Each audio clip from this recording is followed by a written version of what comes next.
जी हां, ये जो लाइन है ईरान को मिटा देंगे, ये डोनाल्ड ट्रंप की है। ये रही रिपोर्ट।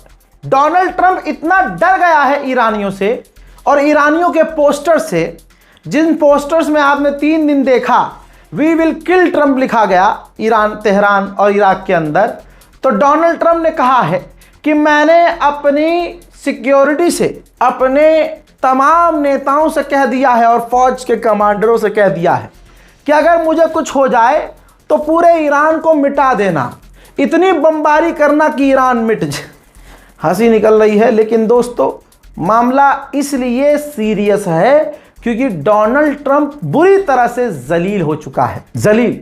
अब देखिए छुपाने के लिए क्या करेगा बेचारा। अब उसने ट्वीट किया है, ताजा अपडेट यह है, ट्रंप ने कहा है कि ईरान ने रिक्वेस्ट की है हमसे बात करने के लिए।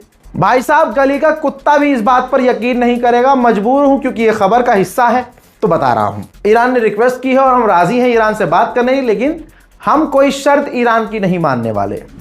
बात करने को राजी हैं, लेकिन यह बात याद रखी जाए कि सीज फायर खत्म हो चुका है।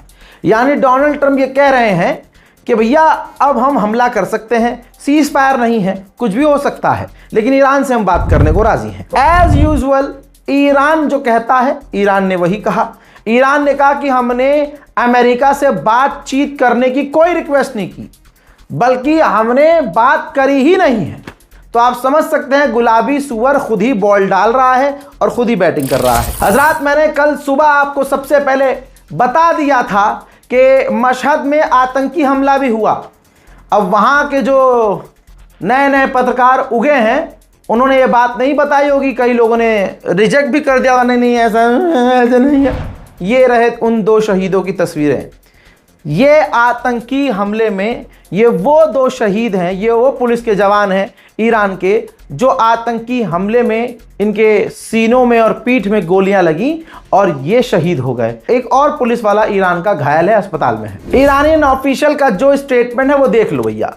ईरानियन ऑफिशियल ने कहा कि ट्रंप को इग्नोर करो, इसकी बातें इग्नोर करो। सीधी बात यह है कि जब तक हमारी मांगें पूरी नहीं होंगी, जो वादे ट्रंप ने किए हैं, ट्रंप गवर्नमेंट ने किए हैं, पूरे नहीं होंगे, तब तक बात नहीं होगी। उधर खबर ये तो दे ही चुका हूं, लेकिन आप समझिए प्रेशर कितना है। डोनाल्ड ट्रंप पर नेतन्याहू का प्रेशर है कि इजराइल को परमिशन दे दी जाए कि ईरान पर हमला करो, लेकिन डोनाल्ड ट्रंप ऐसा नहीं चाहते हैं। डोनाल्ड ट्रंप रोक रहे हैं कि इजराइल हमला ना करे, कहीं ऐसा ना हो कि दोबारा जंग छिड़ जाए। यूएई का अलग से रोना है कि भाई सबसे ज्यादा हमले हम पे हुए हैं, हमने अमेरिका का साथ दिया है और इजराइल का पूरा साथ यूएई ने दिया है। ऐसे में अमेरिका ने इनाम दिया है यूएई को कि अब आप पर कोई पाबंदी नहीं है, आप अमेरिका का कोई भी हथियार, satellite, advance system, defence system, कोई भी हथियार जो हम किसी को बेचते भी नहीं है ना, वो भी यूएई हमसे खरीद सकता है। उधर ईरान की एक जगह है लुरिस्तान, वहां पर अचानक से आग लगी है।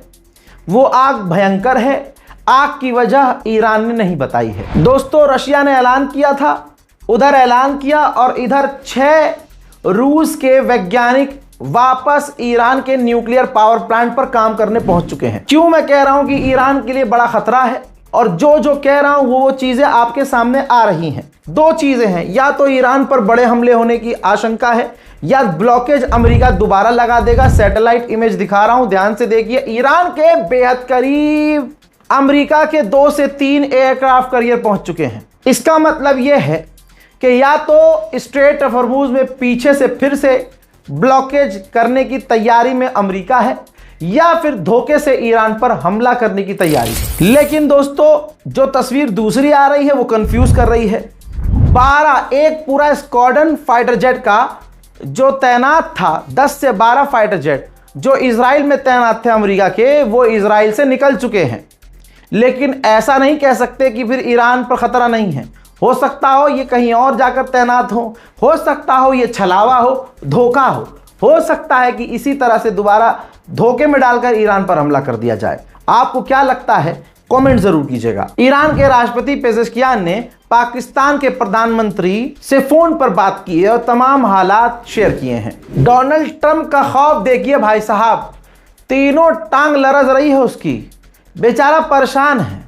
जब से ईरान के अंदर ईरानियों का गुस्सा देखा, किल ट्रम्प, या फिर लिखा हुआ पोस्टर आपने देख लिया होगा, वी विल किल ट्रम्प, और ईरान की IRGC ने जो कसम खाई कि हम खून का बदला जरूर लेंगे, भाई ट्रम्प को दस्त लगे हुए हैं भाई। अब आपको पता है कि कतर ने जो जहाज, अपना दुनिया का सबसे महंगा लग्जरी जहाज ट्रम्प को दिया था, और ट्रम्प उसको इस्तेमाल करना शुरू कर चुके थे, और वो ब्रिटेन भी गए थे बीच में, नेटो के बाद, तुर्की के बाद वो ब्रिटेन भी गए थे।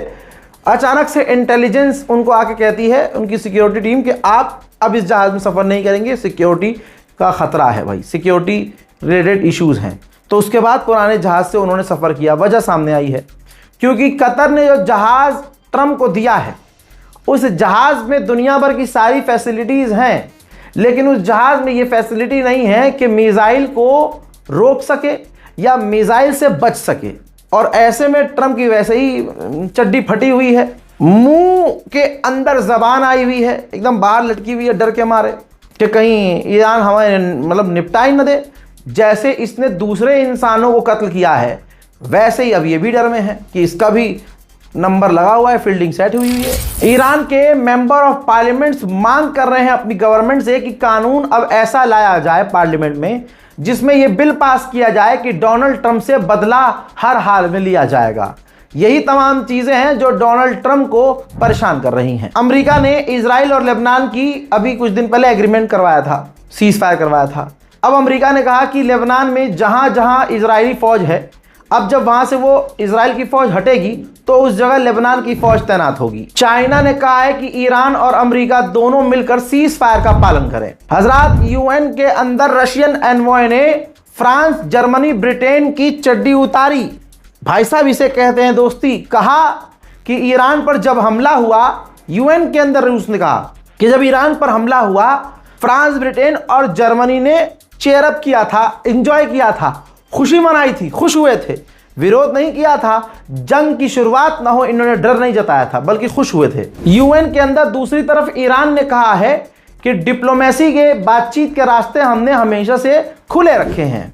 देखिए, अमेरिकी ऑफिशियल है, उसने इंटरव्यू में कहा है कि अमेरिका की कोई पार्टी इजराइल के लिए बुरी नहीं है, सब अच्छे हैं। लेकिन दिक्कत की बात यह है कि अमेरिकी यहूदियों में ममदानी बहुत फेमस हो चुके हैं।